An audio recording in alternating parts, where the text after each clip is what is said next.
आपका मेज़बान अब्दुल करीम चौधरी आपकी खिदमत में हाजिर है और आज हम बात करेंगे सिविल हॉस्पिटल अलीपुर चट्ठा के हवाले से।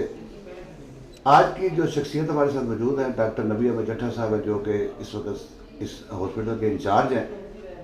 आज इनसे हम जानेंगे कि अलीपुर चट्ठा में जो सिविल हॉस्पिटल है इसमें कितने पेशेंट तकरीबन डेली ये चेक करते हैं और कौन कौन सी मुश्किलात का इनको सामना है और कौन कौन से शोबे इस हॉस्पिटल में काम कर रहे हैं।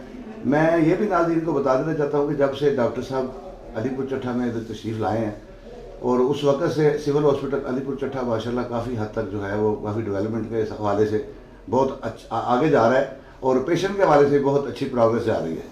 मज़ीद इनसे जानते हैं वो क्या बताएंगे इस हवाले से। अस्सलाम वालेकुम जी, अस्सलाम वालेकुम जी। बिस्मिल्लाहिर्रहमानिर्रहीम। मेरा नाम डॉक्टर नबी अहमद चट्ठा है। मैं इंचार्ज हूँ RAC अलीपुर चट्ठा में। बेसिकली एक डॉक्टर का मकसद एक हस्पताल के अंदर हमारी सबसे ज़्यादा जो सरकारी अदारों के बारे में ज़्यादा महरूमियाँ लोगों को यहाँ पे फेस करनी पड़ती हैं वो बुनियादी तौर पे सर्विसेज के हवाले से हैं। लेकिन हमारा अलीपुर चट्ठा में मेरी रेगुलरिटी की वजह सबसे बड़ी ये है, लास्ट ईयर में मेरी सिर्फ 2 छुट्टियाँ मेरे अपने अपेंडिक्स के ऑपरेट की वजह से मुझे लेनी पड़ी।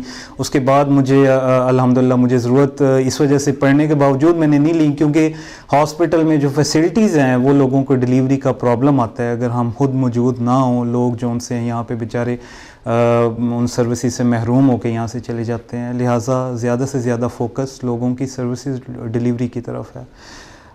इसी हवाले से लास्ट ईयर की अगर सिर्फ 1 साल की 2020 की, हालांकि 1 साल के दौरान कोरोना की वजह से हमारे सरकारी अदारे काफ़ी अफेक्ट हुए, खासकर हस्पतालों में लोगों का इत्माद उठा के यहाँ पे कोरोना के हवाले से कुछ गुमान थे जिसकी वजह से लोगों का हमारे ऊपर इत्माद कम हुआ। लेकिन उसके बावजूद मेरा अदारा हमने कोरोना के दिनों में हस्पताल बंद नहीं किए। हमारे हस्पताल के अंदर उन दिनों के अंदर भी माहाना 5000 से 7000 8000 हम लोग मरीज़ चेक करते रहे हैं। उसी वजह से हमारा 1 साल की जो प्रोग्रेस है उसमें 92,600 मरीज़ हमने 1 साल के अंदर चेक किए हैं। और उस 92,600 के अंदर तकरीबन हमने जो ECG जो फैसिलिटीज़ मैंने अपने पास से यहाँ पर डोनेशन बेसिस पे कुछ चीज़ें प्रोवाइड की हैं, उनमें कार्डियक मॉनिटर का हमें बहुत फ़ायदा हुआ, जो कि सिर्फ डिस्ट्रिक्ट में सिर्फ मेरे RAC पे कार्डियक मॉनिटर की फैसिलिटी है, जिससे हम लोगों की सैचुरेशन और अगर उनको सांस का प्रॉब्लम कोरोना के दिनों में हम फौरी उनकी सांस के मसाइल और उनको बाकी चीज़ों को चेक करके हम उनको अच्छा बेहतर तरीके से हम मैनेज कर सकें। ये भी नाज़रीन को बताएं कि इस हॉस्पिटल में कौन कौन से शोबे काम कर रहे हैं और कौन कौन से डॉक्टर बैठते हैं और कौन कौन सी सहूलतें यहाँ पे मौजूद हैं और कौन कौन सी सहूलतें यहाँ पे मौजूद नहीं हैं। जी, देखें, जैसे कि हमारा एक प्राइमरी लेवल का मरकज़ है, देही मरकज़ अलीपुर चट्ठा इसे कहते हैं। देही मरकज़ के अंदर जो फैसिलिटीज़ हमारे पास होती हैं उसमें एक पेशेंट का चेकअप जिसमें TB का हम फैसिलिटेट करते हैं TB के मरीज़ों को। उसके साथ नॉर्मल डिलीवरी के केस होते हैं जिनको हमारी WMO होती हैं वो मौजूद होती हैं, उन्होंने केस करना होता है। उसके साथ हमारा मेडिको लीगल वर्क पूरे डिस्ट्रिक्ट में सबसे ज़्यादा है, जिसके अंदर हमने मेडिकल जो पेशेंट आता है, कोई फाइट केस आते हैं, रेप केस आते हैं, उन चीज़ों को अल्हम्दुलिल्लाह मैं मतलब कहते हुए फ़ख्र है कि मेरा पिछले साल के अंदर सबसे ज़्यादा डिस्ट्रिक्ट का 550 MLC था। और उनके अंदर हम सिर्फ अदारे ऐसे कि जिन्होंने पॉलिटिकल कोई ऐसा हम लोगों ने प्रेशर नहीं लिया और उसके बावजूद मेरे डॉक्टर्स ने यहाँ पे 24 घंटे सर्विसेज दे के हमने मेडिकल वर्क लीगल वर्क के अंदर कभी कोई प्रॉब्लम नहीं आने दिया। थर्ड चीज़ है हमारे पास डेंटल का शोबा है। डेंटल के शोबे के अंदर डॉक्टर अली हैदर हमारे पास बड़े अच्छे डॉक्टर साहब हैं। लेकिन कुछ फैसिलिटीज़ के हवाले से हम जितना प्रोवाइड मैं अपने एंड पे करवा सकता हूँ, जैसे कोरोना के दिनों में हमें ग्लव्स, हमें कुछ PPEs पर्सनल इक्विपमेंट की प्रॉब्लम्स हैं। इन चीज़ों के बावजूद हमारा जो डेंटल शोबा है वो हमने अपनी मदद आपके तहत वो चलाया हुआ है। हम लोग अपनी फिलिंग अपनी चीज़ें प्रोवाइड कर रहे हैं, ग्लव्स अपने पास से डोनेट करके लोगों को सहूलियात इधर दे रहे हैं। हमारी कुछ सर्विसेज के हवाले से हमारी गुजारिशात भी हैं जो कि हम डिस्ट्रिक्ट गवर्नमेंट से हमारा बजट क्योंकि मैंने आपको बताया मेरा कवर्ड एरिया काफ़ी ज़्यादा है, अलीपुर चट्ठा का साइडों पे काफ़ी देहात लगते हैं। बड़ी कोशिश है कि इसको तहसील लेवल का जो डेवलपमेंट कर भी रहे हैं वो भी इस नज़रिए को रख के कर रहे हैं कि लोग अगर यहाँ पे आते हैं तो मैक्सिमम फैसिलिटेट हो, उनको उठने बैठने का, आने जाने का कोई मसाइल ना बने। और इसी हवाले से सहूलियात के हवाले से जब तक तहसील लेवल का हॉस्पिटल हमारा मंजूर नहीं हो जाता, हम ये नहीं कहते तहसील हॉस्पिटल हो, लेकिन तहसील लेवल हॉस्पिटल हो।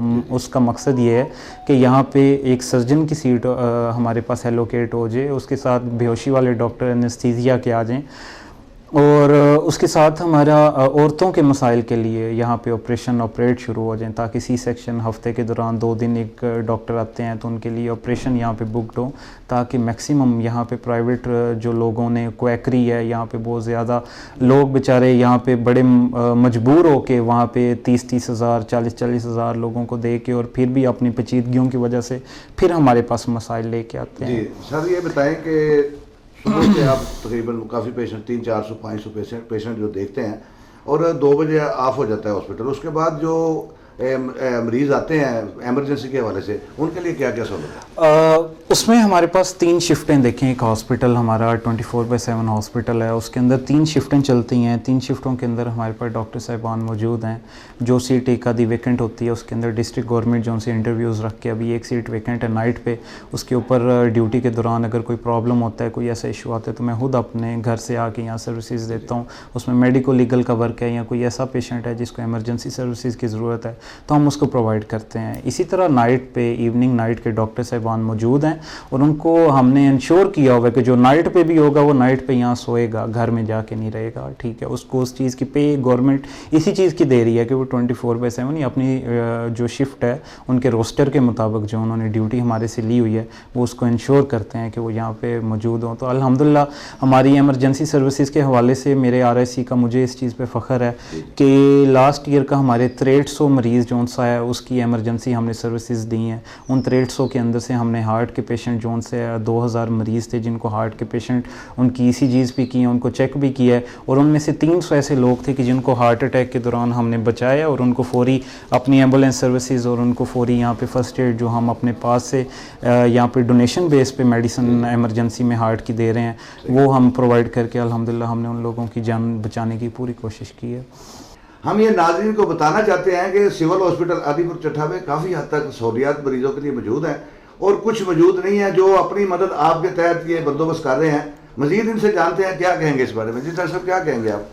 जी देखें, सबसे बड़ी दोबारा बात वहीं आ जाती है कि अगर यहाँ पे कुछ मशीनरी हम रखते भी हैं या कुछ चीज़ों को शुरू करना चाहते हैं, लेकिन मसला ये है कि अगर लोगों तक वो फैसिलिटी ही ना पहुँचे, उस मशीन का इस्तेमाल लोगों को उसका फ़ायदा ना हो, तो फिर उन चीज़ों का रखने का फ़ायदा नहीं है।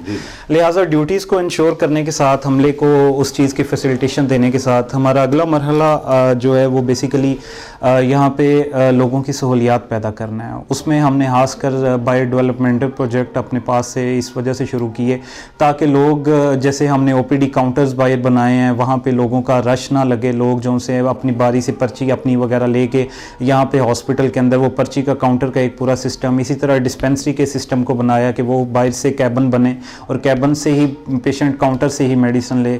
इसके साथ अगला मरहला हमारे लेबॉर्ट्री की अपग्रेडेशन का है। उसके अंदर कुछ मशीनरी ऐसी लाना है जिसमें जो हमारे RICs लेवल पे कहीं भी ऐसे टेस्ट जिसमें गुर्दे जिगर के टेस्ट हैं लोगों के और दिल के टेस्ट हैं वो नहीं होते, वो हमारा दिल है कि मैं चाहता हूँ कि वो हम ऐसी मशीनरी लेके आएँ जिसकी लेबॉर्ट्री अपग्रेडेशन के साथ वो फ़ायदा हो। इसी तरह हमने हॉस्पिटल की एमरजेंसी डोर एक नया गेट बनाया, एमरजेंसी गेट बनाया है, उसके साथ एमरजेंसी पार्किंग दी है, उसको पार्किंग स्टार्ट करवाई है, और उसके साथ अब एमरजेंसी की एक्सटेंशन है। जो पहले हमारा 3 बेड्स की एमरजेंसी है उसको हम 7 to 8 बेड्स पे ले जाना चाहते हैं ताकि उसकी ट्रॉमा एमरजेंसी और ICU एमरजेंसी को सेपरेट कर जो सकें। आप लेबॉर्ट्री में अपनी तरफ से अपनी मदद आपके तहत मशीन लेके आ रहे हैं, वो कौन कौन से टेस्ट करेगी? जी बेसिकली ये बायोकेमिस्ट्री लैब है। बायोकेमिस्ट्री लैब जो होती है ये एक मशीन ऐसी है जिसमें गुर्दे जिगर, दिल के टेस्ट, कोलेस्ट्रोल, लिपिड प्रोफाइल के टेस्ट और जो हार्ट के पेशेंट होते हैं उनके जो फौरी हार्ट अटैक के दौरान हमें टेस्ट होते हैं वो सारी फैसिलिटीज़ इस एक मशीन के अंदर मौजूद होती हैं जो कि हमारे किसी RIC लेवल पे यहाँ पर मौजूद।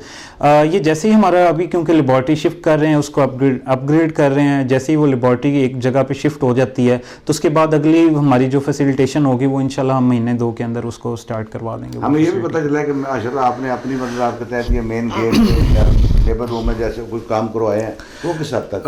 जी बेसिकली यहाँ पे लोगों के फैसिलिटेशन के लिए जो यहाँ पे बड़ा प्रॉब्लम था, लोगों को पार्किंग का मसला था। यहाँ पे हॉस्पिटल का रात के टाइम कोई मरीज़ तो उसको पता ही नहीं था चलता कि अस्पताल का गेट इस जगह पे लगा हुआ था, कि वो रात के टाइम एक जंगल सुनसान एक बेयाबान लुक देता था कि मरीज़ को पता नहीं था चलता कि अस्पताल यही है। लिहाजा हमने मेन उसकी एंट्रेंस बनाई है। मेन एंट्रेंस से एक तो एमरजेंसी है, एम्बुलेंस अप्रोच सीधी है, पेशेंट जो से एमरजेंसी में सीधा आके स्टे करेगा। उसके साथ उसकी हमने पार्किंग बना दी है ताकि डेली ओपीडी बेसिस पे जो लोग आ रहे हैं उनको एक बाकायदा गाड़ी खड़ी, अपनी बाइक खड़ी करने का एक उनको एक जगह मिले और वहीं से वो इजीली अपने हॉस्पिटल के अंदर आएँ और हॉस्पिटल से वहीं वो वापस जाएं। और इससे अस्पताल का बाकायदा जो गेट निकला है, इसके साथ लोगों को, बड़े लोगों को पता चल गया कि ये सिविल हॉस्पिटल अलीपुर का यहाँ पे मौजूद है। सर ये बताएं कि आजकल जो कोरोना की तीसरी लहर जो है वो काफ़ी लोग परेशान हैं पाकिस्तान में। इसके बढ़ते हुए केसेस जो हैं वो काफ़ी जो लोग हैं बहुत परेशान नज़र आ रहे हैं। ये तीसरी जो लहर है इस पे आप बताएं हमें, और ये आवाम को आप क्या मैसेज देंगे कि वो इससे जान छूट जाए और ये एहतियात करें इस तरह, वो भी जी देखें, थर्ड वेव ऑफ कोरोना जो है बेसिकली सबसे पहली चीज़ ज़रूरी दोबारा वही एहतियात है, जो मास्क पहनना और हाथों को बार बार धोना और आपस में सोशल डिस्टेंसिंग जो सी है वो ज़रूरी है। इसी हवाले से अगर हस्पतालों में बात करें तो कोशिश करें हस्पतालों में लोगों का आना जाना कम से कम हो। अपनी बड़ी मजबूरी हो तो हमारे पास हस्पतालों में आएँ। छोटे मोटे मसाइल को कोशिश करें हमारे से दवाई ले जाएं, लेकिन थोड़ा वेट करें, बार बार हस्पतालों के चक्कर ना लगाएं, ताकि हम ऑलरेडी लोगों का वर्कलोड हमारा उन मरीज़ों पे फोकस ज़्यादा है कि जिनकी तबीयत ज़्यादा बिगड़ रही है, ताकि उनको हम फौरी उनकी ज़्यादा सहूलियात उनके लिए पैदा कर सकें। तीसरी चीज़ ये है कि अगर आप पेशेंट आपको इस दौरान अगर खांसी, नज़ला, ज़ुकाम या बुखार की कोई ऐसी अलामत आती है, उसमें सांस का मसला, सांस की दुश्वारी शुरू होती है, तो फ़ौरी हमारे से रब्ता करें ताकि हम आपको ऐसी दवाइयाँ और ऐसी मेडिकल गाइडलाइंस पे लेके चलें ताकि आपका मसला पेचीदा होने के बजाय ये फ़ौरी हल हो जाए। ये ऐसा कोई मसला नहीं है कि इसमें खौफ की एक कैफियत पैदा की जाए, लेकिन इस मसले को अगर टाइमली हैंडल ना किया जाए तो ये मसला फिर पेचीदा हो जाता है। तो लिहाजा हमारी यही कोशिश है कि लोगों को बेहतर गाइडलाइंस पे ज़्यादा से ज़्यादा उनको बता सकें कि इन बीमारियों का हल क्या है। इसके साथ हमारी पूरी आपसे यही गुजारिश होगी कि कोरोना की वैक्सीनेशन जो स्टार्ट हुई है इस पे एतमाद करें। हम लोग अपने स्टाफ की, हमने अपनी भी वैक्सीनेशन करवाई है। जो 60 अबव ईयर्स के जो लोगों के लिए गवर्नमेंट ने एक बड़ा अच्छा इनिशिएटिव लिया हुआ है कि बड़े सेंट्रलाइज सिस्टम से, हम सोच भी नहीं थे सकते कि शायद हमें भी ये वैक्सीनेशन कभी मिलेगी या नहीं मिलेगी, लेकिन एक अच्छा सेटअप है उसके अंदर वैक्सीनेशन आप लोग ज़्यादा से ज़्यादा, ताकि आप लोगों के अंदर जिस्मानी क़ुव्वत बुज़ुर्गों में कम होती है बीमारियों में लड़ने के ख़िलाफ़। अगर कोरोना की वैक्सीनेशन आप लोग टाइमली करवा लेंगे तो हमारे पास काफ़ी हद तक 70-80% रिस्क कम हो जाता है कि आप लोग पेचीदगी में जा सकेंगे कोरोना की। जी, ये थे डॉक्टर नबी अहमद चट्ठा साहब जो कि अपनी कीमती बातों से हमें मुस्तफ़ीद फरमा रहे थे। इंशाल्लाह मिलते हैं अगले प्रोग्राम में नए मेहमान के साथ। अपना बहुत ख्याल रखिएगा। अल्लाह हाफ़िज़।